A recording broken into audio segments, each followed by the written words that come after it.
Welcome to this tutorial on how to use Zelle to split a payment. Zelle is a convenient and secure way to send and receive money with friends and family. Splitting a payment with Zelle is an easy process that can be completed in a few simple steps.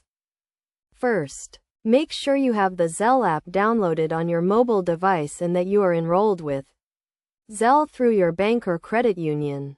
If you are not enrolled, you can download the Zelle app and follow the prompts to enroll. To split a payment with Zelle, start by opening the Zelle app and selecting the option to send money. Enter the recipient's email address or mobile number and the amount you want to send.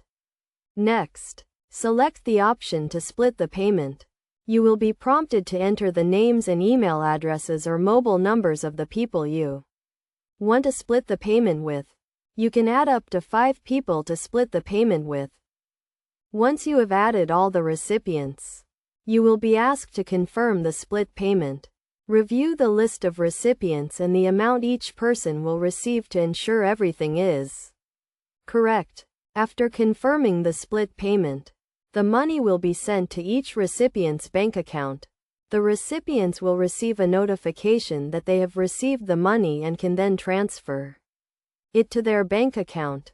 It is essential to note that when you split a payment with Zelle, the money is sent directly to each recipient's bank account, and the recipients do not need to have the Zelle app to receive the money. However, they do need to be enrolled with Zelle through their bank or credit union. Best practices for using Zelle to split a payment include double-checking the recipients' information to ensure it is correct and confirming the split payment before sending the money. It is also crucial to only send money to people you trust and to keep your Zelle account information secure. In conclusion, using Zelle to split a payment is a straightforward process that can be completed in a few simple steps. By following these steps and best practices, you can easily and securely split payments with friends and family using Zelle.